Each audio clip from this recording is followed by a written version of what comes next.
everybody, and welcome to English 1302, Composition and Rhetoric 2. My name is Amanda Benson, and I'll be your professor for this course.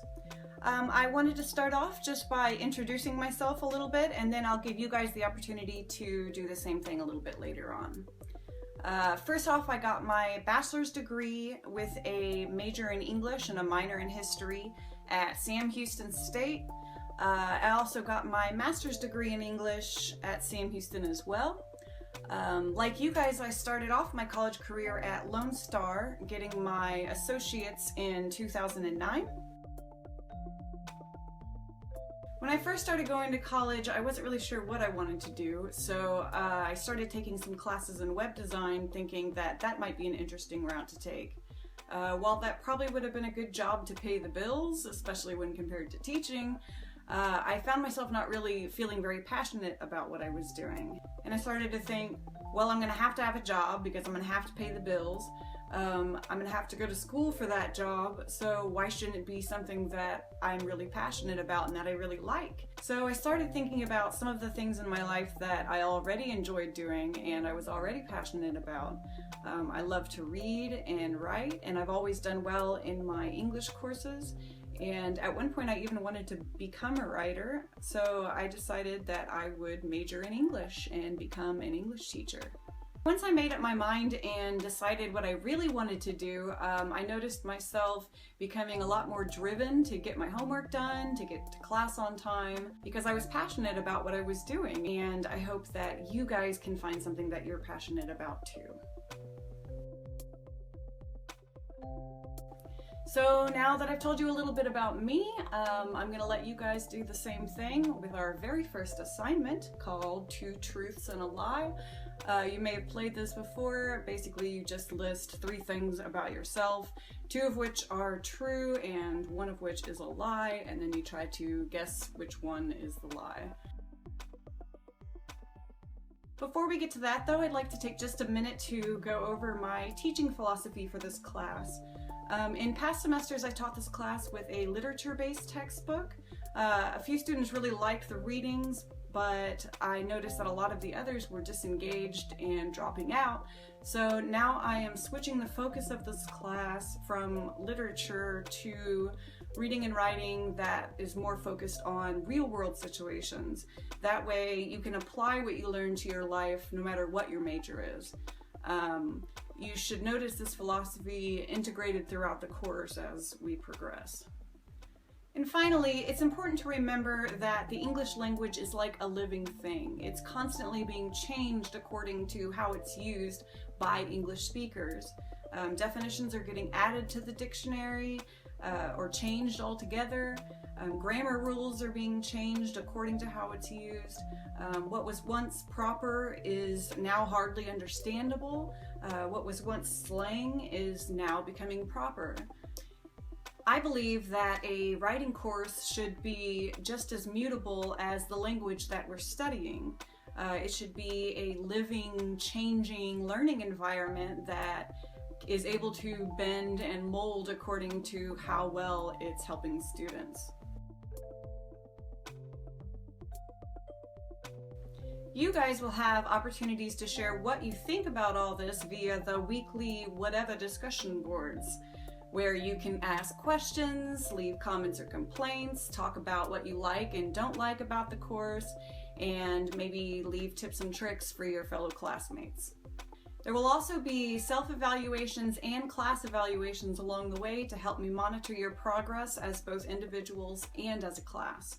I won't take off points for honest comments, even if they're negative, so as long as you're just being respectful and open, please feel free to let me know how it's going. This is a class that you're paying for, and I want you to get your money's worth. Coming up next, we're going to go over the syllabus together in a little separate video that I made so that you can follow along. If at this point you feel like your brain is tired and you need to take a break, you can go ahead and do that now. Otherwise, continue watching. Alright guys, so now we're just going to take a few minutes to go over the syllabus together. I highly suggest printing out a copy for easy access, but you can always find a copy under handouts as well. Okay, so first we just have a little bit of general information about the class. Since this is an online class, we don't have set meeting times like you would in a face-to-face class, but when we get to the calendar later, you'll see that generally new lessons start on Mondays, and assignments are usually due on Sunday nights, which should give you quite a bit of flexibility. I know a lot of you probably have jobs and families and other classes to worry about, so I hope that this schedule will work for you guys. Email. Please make sure to use your D2L email to contact me throughout the week. I check it every day and I try to get back to you within 24 hours. I encourage you all to check your own D2L email at least a few times per week.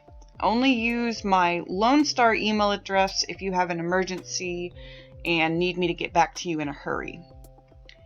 And finally, we have my online office hours, which are Mondays and Thursdays from 12 to 3. If you ever need to set up a chat or need to get a hold of me quickly, just log on during my office hours and we'll try to work something out. Next up, we have the books you'll be needing for this class. Hopefully, you'll have the Successful Writer's Handbook left over from 1301. If not, I recommend picking this one up, especially if you still struggle a lot with grammar and mechanics and stuff like that. If you're short on funds, you could technically get away with skipping out on this one. The second one, Current Issues and Enduring Questions, is mandatory. Both books you can find at the bookstore on campus or on Amazon. And I'll show you here. Current Issues and Enduring Questions. That's what it looks like here. And it looks like it's going for about $32 used, so that's not too bad. And the other one, the Successful Writer's Handbook, that's what that one looks like. And it's going for about $25 used, so not too bad. Next we have the course description, learning outcomes, and course objectives. Now, I didn't make these up. These are all requirements put in place by the school, and I designed the class around them. I'm not going to read them all, but in a nutshell, you'll be learning how to write research-based essays, meaning you'll have to find and integrate sources into your papers. You'll learn how to use MLA formatting. Basically, the major focus of this course is to understand what makes a good argument. So you'll be analyzing arguments and writing some of your own. Let's see, next up is course policies. And some of these are really important, so make sure to pay extra close attention here. Late papers. For the 4 major essays, I will accept these late, but there will be a full letter grade reduction for each day that it's late. So let me know if you have any emergency situations, and I can try to work with you on an extension. Other assignments can't be turned in late, so please make sure to get these done on time. So this is really important. All essays must be turned in to receive credit for this course. Again, this is a school requirement, so there's not a lot I can do about that. So make sure to get all 4 of your essays turned in. Withdrawing from the course, for whatever reason, is your responsibility, so make sure to check out the drop date in the course calendar if this applies to you. Another important thing to remember is word count. Basically, if an assignment requires a minimum word count and you don't meet it, you get a 0. I'm sorry to have to do this, but I've had far too many students try to turn in like 1-sentence responses to some of the assignments at the last minute and expect to get some points for it. So please make sure to meet the minimum word count where applicable. Next up is my policy on plagiarism. In case you're not sure what this means, I have included the definition here, which is presenting someone else's ideas as your own and/or not giving credit to sources that you use. In other words, stealing someone else's work is bad. Don't do it. Accidental plagiarism, like forgetting to cite your sources, still counts, so please be sure to double check your work. We'll be going over how to cite sources properly in MLA format, so there shouldn't be any reason for this to happen. And FYI, changing up a few words here and there from a source also still counts as plagiarism. Please don't do this, guys. There's software connected to all the assignments that you turn in that detects plagiarism, and it is typically really accurate. So please, guys, just don't cheat. If I catch you, you'll probably get an automatic 0 on the assignment, and I will only put up with it so many times before I just drop you from the class altogether. And plus, it's just really embarrassing, and it's a pain to deal with, and could potentially get you kicked out of school. So again, just please don't do it. Moving on, rules of conduct and netiquette. I'm not going to read all of this, but basically just make sure to be as respectful as possible on discussion boards, use appropriate language, and avoid the more informal stuff you might use on like Facebook or text messaging. Try not to participate in heated debates that might be offensive to others. It's okay to have an opinion, but just don't take it to the extreme. Alright, now we're going to get into a little more detail about what you can expect from this course. This first chart shows you a list of the assignments you'll be completing this semester, along with how much of your total grade they are worth. You can compare your total points with the grading scale here to see how well you're doing in the class. You can always check your current grades under the Grades tab in D2L. Please don't send me emails asking me to calculate what you need on the final essay or whatever in order to pass or stuff like that. I hate math, and you all have the information you need right here to work it out on your own. So, next up is a brief description of the assignments you see in the chart. First is daily work. Each week there will be various assignments to complete pertaining to that week's lesson. These might include short writing activities, discussions with your classmates, video responses, or other relatively short and easy assignments. Combined with the readings and video lessons, these are designed to help you practice applying your newfound knowledge to real-world scenarios while also improving your writing skills. These assignments are similar to the in-class writing assignments found in face-to-face classes. Journals. Weekly journals will record your progress throughout the class and will consist of self-evaluations along with reactions to that week's lessons. These will be about a page long, 300 words. The purpose of writing journals is to keep a personal record of how you are doing in the class, as well as to help me understand how to help you best. Finally, your notes will also help me to make improvements to the course. There will be one peer review. All students will participate in one peer review by reading and critically responding to papers written by 3 separate classmates. This assignment is included to show students how beneficial peer review is in the writing process for both the reader and the writer. It should also help students begin to recognize errors in writing and argument. Essays. Over the course of the semester, you'll be writing a total of 4 essays. 1 critical analysis essay, 1 literary analysis essay, 1 argumentative essay, and 1 persuasive essay. For each essay, students will follow the 5 steps of the writing process: brainstorming, outlining, drafting, revising, and editing.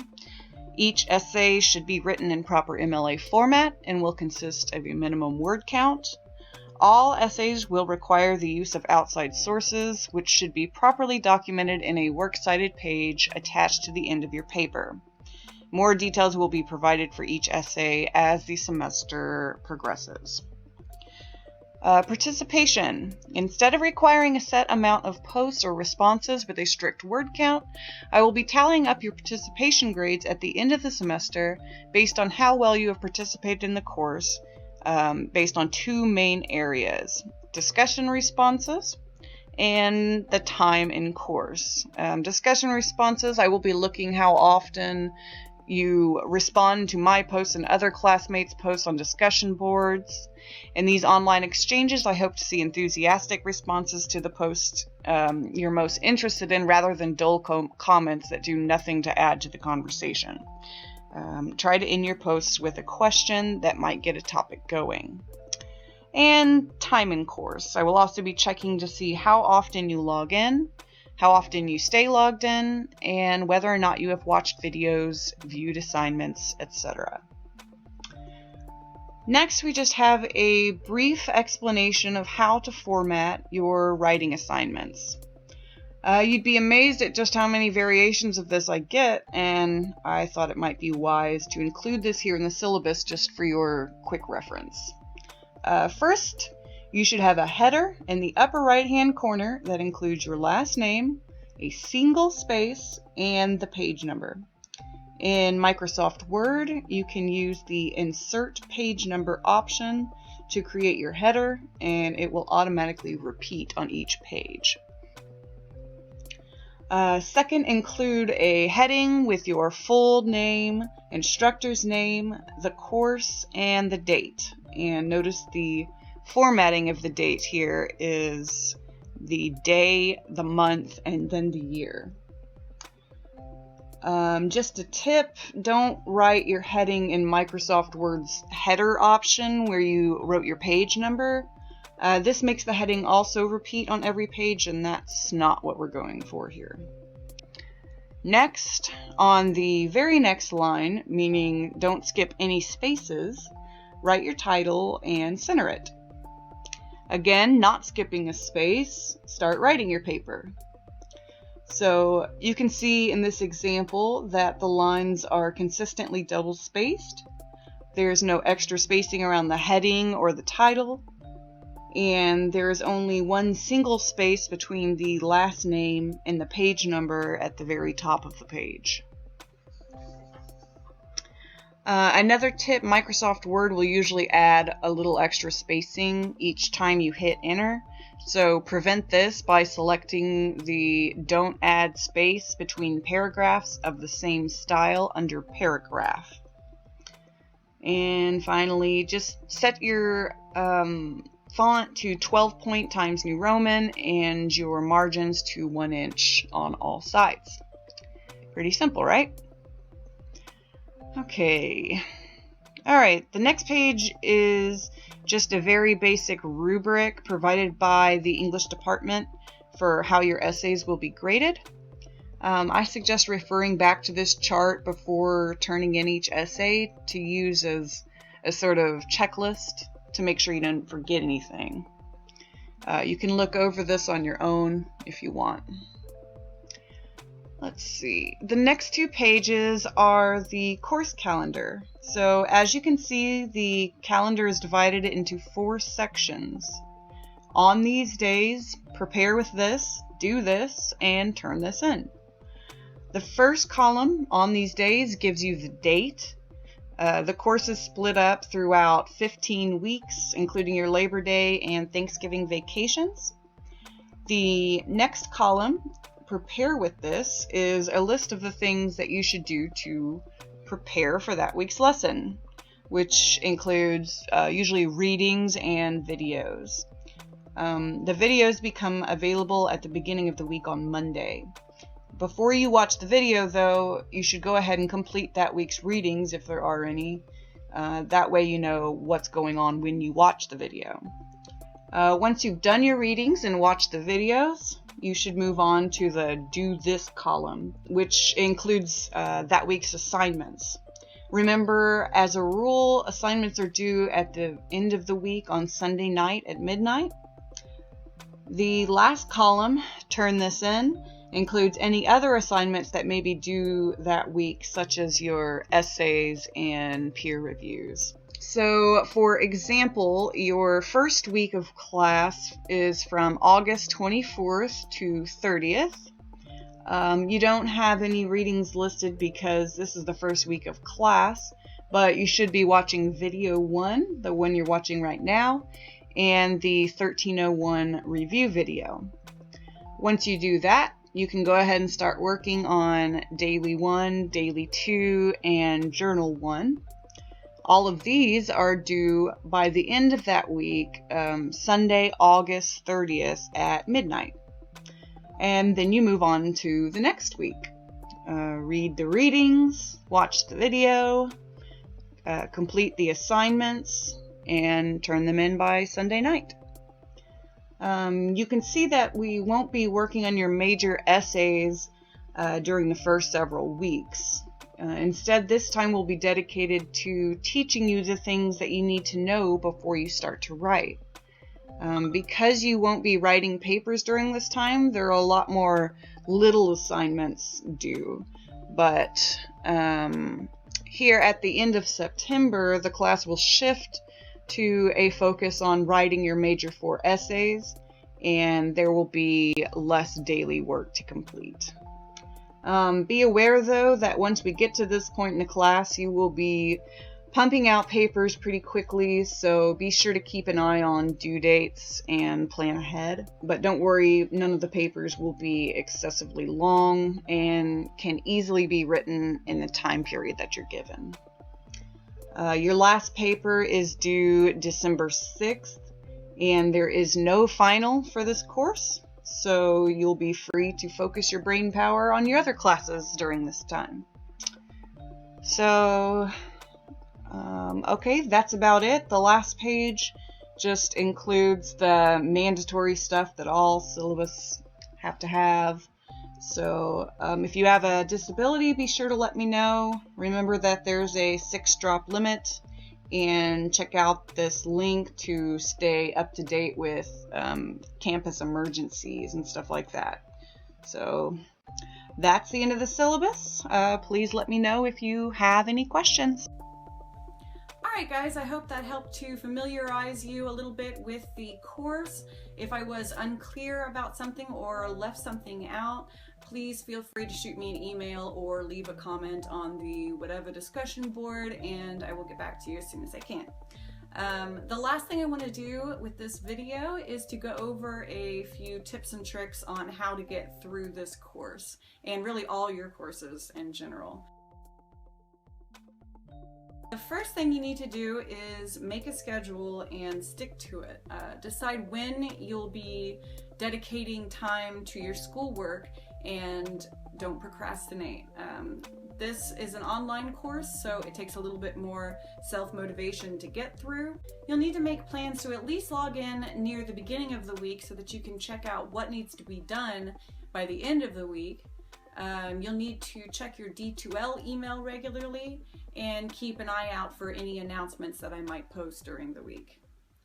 One crucial note that you should be aware of is that you need to be sure to always check the feedback that I leave for you on your assignments. You can find your feedback along with all of your grades under the Grades tab. I spend quite a bit of my time thoroughly reading your assignments to give you the most appropriate grade and leaving feedback for you to help you make better grades on future assignments. So I may even ask you to do a rewrite or something like that in the feedback section, so you really need to make sure to view your feedback and not just your grades. My last tip for you guys is to try to go into this course with the desire to actually learn something and not just pass the course. Think of it, and really all of your courses, not as assigned credit hours that you absolutely have to get in order to get your college degree and in order to get your job, but think of it more as an opportunity to get with fellow intellectuals and learn something. Why wouldn't you want to be as educated as you possibly can be? Getting smarter helps you to do better at life and enjoy it more. Knowledge is power, y'all. And that's all I've got for you for now. I hope you guys enjoyed. Be sure to watch the next video, which is a review of 1301.